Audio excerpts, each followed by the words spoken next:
Moving on now to the situation in the West Bank, where it's reported that Israeli settlers have torched and defaced a mosque in the Palestinian town of Deir Itzia. It's also reported that settlers attacked villages of Beit Lid and Deir Sharaf, setting fire to farm equipment, farmland, tents and warehouses belonging to Bedouin communities. While several Palestinians are understood to have been injured. Well, these are the latest in what's been a series of attacks in the West Bank, attacks that have provoked condemnation from within Israel, as well as messages of concern from the Trump administration. Well, President Isaac Herzog himself described those attacks as shocking and serious, whilst the US Secretary of State Marco Rubio warned that these events could undermine peace efforts in Gaza. Well, settler attacks are reported to have intensified in recent weeks as Palestinians harvest their olive trees. The month of October saw the highest ever number of recorded settler attacks in the West Bank since records began. Well, for more, we're joined now by Ghassan Khatib, who is a former Palestinian minister who joins us now from Ramallah. Thank you very much indeed for joining us, sir. We're told there's been a surge in settler violence. I wondered if you could just tell us what the latest is on the attacks that are being carried out during the course of this week. Yeah, there seems to be a systematic increase and escalation in the Israeli settlers' terrorism that has been launched against Palestinians, especially in rural areas adjacent to Israeli settlements. And apparently the objective is to deter Palestinian villagers from reaching their land as a preliminary step to, for the acquisition and the confiscation of these lands. Recently, there has been increase in the attacks in the north of the West Bank, and last Saturday at least there was 30 recorded attacks by settlers in the same time in 30 different locations in different parts of the West Bank, but mostly in the north around Tul Karim, Beit Lid, Deir Sharaf, Deir Itzia and other villages in the north of the West Bank.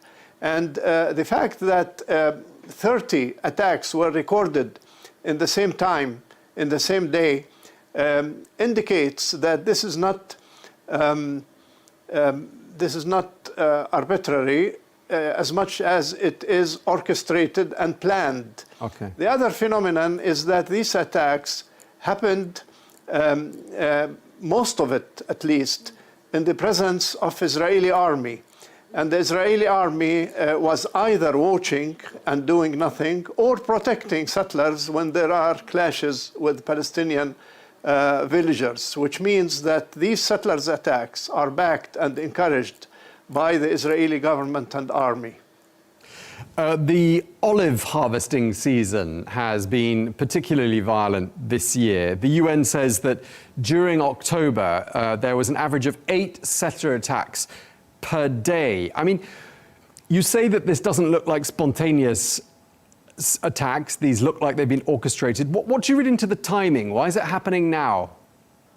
I think the timing has to do with internal Israeli aspects. I think that the different Israeli right-wing parties are competing with each other in showing hostility to the Palestinians and showing enthusiasm and contribution to the expansion of settlements and terrorizing the Palestinian villagers. Because as far as we in the West Bank are concerned, there hasn't been any development that would invite such dramatic increase recently. It's all related to internal Israeli aspects and competitions on showing hostility towards Palestinians. I mean, to be fair, there has been condemnation from within Israel for these attacks. The head of the IDF Central Command, a man by the name of Major General Avi Bluth, called these attacks, quote, anarchist fringes, and said they must be dealt with firmly. Do you think those responsible will ever face justice? I don't think so. because there has been several experiences of arresting some of those activists, Jewish activists, but then released due to quote-unquote lack of evidence. I think the only way to deter these attacks is if there's going to be international pressure. That's why it is important that the media, especially the media that has access to the international audience, focus on this phenomenon, and the attention of the international community, whether on public level, media level, or governmental level, will bring pressure on the government of Israel and the Israeli army, and hopefully convince them of doing something to stop this terrorism.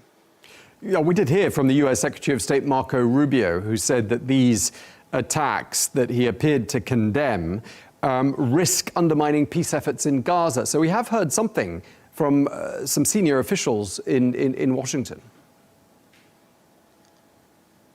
We need more. We need sanctions on the, number one, the individuals, settlers who have been doing this. And we need sanctions against the Israeli ministers who have been encouraging this phenomenon publicly. And I think also we need sanctions against the Israeli government that has been allowing this and closing an eye on it. Imagine the shoe was on the other foot. We're in a situation where we've got Israeli settlers stealing bags of olives, throwing stones at the harvesters, a lot of people injured, a lot of people needing medical treatment. How would the Israeli authorities respond if Palestinian people were throwing stones and stealing property from Israelis?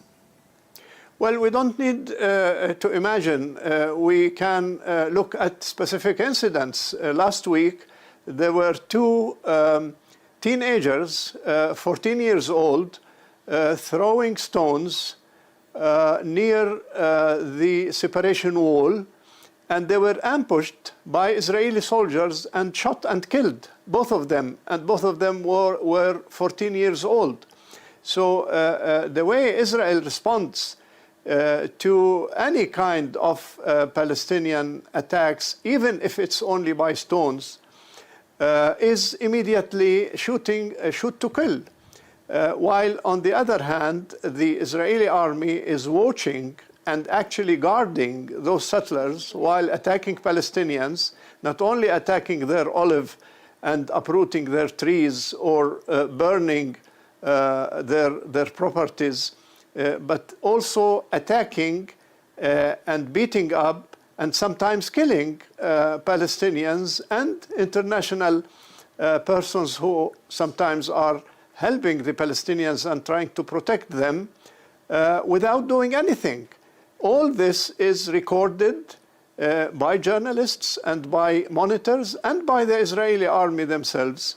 And the Israeli army is always, not always probably, but in most of the cases, are witnesses to these settlers' activities, and they are doing nothing. We shouldn't be surprised by this, because when we follow the statements of Israeli officials, Israeli ministers, we see that those officials and heads of parties have been encouraging those settlers, providing them with guns, providing them with relevant vehicles to the mountains, and encouraging them to go ahead with these attacks against Palestinians. That's why our problem is not with individual extremists in the Israeli society. Our problem is with the Israeli government that is allowing this and encouraging it. And Dr. Khatib, when you say there are people who are encouraging it, who in particular are you talking about? Which ministers, which officials would you say are to blame for this? I think I start with the Israeli Prime Minister, Bibi Netanyahu.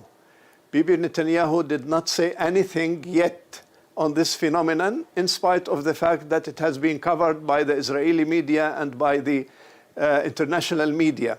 He, as the person in charge of this government, and he, as a person who is behind the settlers' movement, has been silent on it, which means that he is part of it and encouraging it. In addition to this, there are specific ministers like Smotrich and Ben Gvir who have been explicitly and publicly involved in encouraging those settlers and provide them with the kind of weapons and with the kind of equipments that they are using in their attacks against Palestinians. So it's not a marginal phenomenon, but it's the responsibility and the intention of the mainstream in Israel and the Israeli government headed by Netanyahu himself. Now, earlier on this week, there was the funeral of a 13-year-old boy by the name of Aissam Moualla, a Palestinian boy. He was in a coma for a while after inhaling tear gas that was fired at him by the IDF at a village in Beita, which I think is near to Nablus. And at the time, he was picking olives. I mean, that's just one case this week of a 13-year-old boy being killed, it would appear, as a result of the actions of the IDF. What's your message to the world about this kind of shocking, deadly violence? Our message is that it's about time to put an end to the double standard approach to this conflict, Palestinian-Israeli conflict.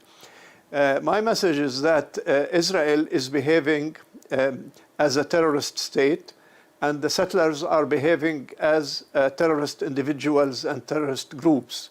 And this phenomenon will continue not only on the expense of the human rights of the Palestinians, but also it will affect the stability in the region in general. And therefore, it is the responsibility of the international community to step forward and sanction the Israeli government and some individual ministers in that government in response to the illegal terrorism and attacks against the Palestinians, because this is the only way to put an end to this phenomenon. And because if we don't put an end to it, it will lead into deepening the instability and probably creating a very explosive situations here. Yeah, and I wonder if President Isaac Herzog, the Israeli president, sees things from your perspective as well, because he called these latest events shocking and serious, and he blamed, quote, a handful of violent and dangerous individuals. I mean, it's not as though all Israelis endorse this kind of behavior, is it? And there do seem to be divisions within Israeli society with regards to issues like this one. Well, there might be a minority of the Israelis who feel that this is something that needs to stop.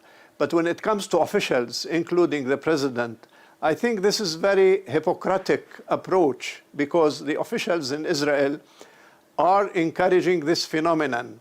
The Israeli army is very capable of stopping this phenomenon if they decide to do so. The fact that it is continuing indicates that the Israeli officials, heads of parties, government, army, are not doing enough to stop this phenomenon. And therefore, they also share the responsibility. We're drawing to a close, but I just wanted to ask you a couple of more questions. 3 weeks ago, the US Vice President J.D. Vance and the US Secretary of State Marco Rubio both used pretty strong language to condemn a vote that was taking place inside the Knesset with regards to annexing the West Bank. They called it stupid and insulting. I mean, that's unusually strong, isn't it, coming from Washington, aimed at Israel. Do you think that's a sign that perhaps patience in Washington is wearing thin? I don't think so, because I think that what is worrying for us is not whether Israel is going to take a decision to annex the West Bank or not. What is worrying for us is the de facto annexation that is taking place on day-to-day basis in the different parts of the Palestinian territories. Israel is taking land every day. Israel is kicking out Palestinians from their land every day. Israel is terrorizing Palestinians to get them away from their lands in the West Bank. And therefore, Israel is practicing, practically speaking, in a de facto manner, the annexation without announcement. And the United States, which under previous administrations used to have at least a verbal critical position against the settlement expansion, now they no longer consider settlement expansion to be a violation of the international law. And we heard American officials, especially the American ambassador to Israel, supporting the settlement expansion, visiting settlements, encouraging settlement expansion. So the United States, when it comes to Israeli settlement policy, the current administration of the United States is part of the problem and cannot claim that they are impartial. Yeah, well, clearly Israel and the United States look isolated on this particular issue internationally, because a great number of countries do recognize a Palestinian state. And there's an extension of what you were just saying. Israel's built, I think, 160 settlements housing some 700,000 Jewish people since it occupied the West Bank and East Jerusalem. And I just wondered, I mean, that land obviously would ordinarily be part of a future Palestinian state. So what does it tell us about Israel's intentions and Israel's attitude towards the idea of a Palestinian state? Well, I think that there are two motives behind the Israeli behavior in the Palestinian territories, particularly the West Bank. The first one is ideological. They convince themselves that they have historical religious right of this country, and therefore they are enforcing their presence and trying to kick out the Palestinians on the basis of this ideological claim. The second is political. The current Israeli government, and I think the majority of the Israeli people now, are against the idea of a Palestinian state on the basis of the two-state solution. Palestinian state in the areas occupied in 1967, West Bank and Gaza Strip. And therefore, they try to expedite the settlement expansion in order to create a practical reality on the ground in the West Bank that does not allow, practically speaking, or close the window for a Palestinian state, which is contrary to the will of the international community and contrary to the international legality and specific resolutions from the United Nations and relevant international agencies. Okay, and just to wrap up, Dr. Khatib, if you had one message for President Trump with regards to what's happening in the West Bank, what would you tell him? I would tell him that neglecting the Palestinian rights does not make it disappear, and trying to behave as if the region can live in normal reality while the Palestinian land and rights are being stolen is not going to bring us nearer to stability and regional peace. And the events of the last 2 years were a proof to this, and continuing to undermine the political, national, and human rights of the Palestinians in West Bank and Gaza will only contribute to instability in the region and will bring further violence contrary to the interests and desire of the people of this region. Former Palestinian Minister Dr. Ghassan Khatib, thank you very much indeed for speaking to Al Arabiya English. You're welcome. Thank you.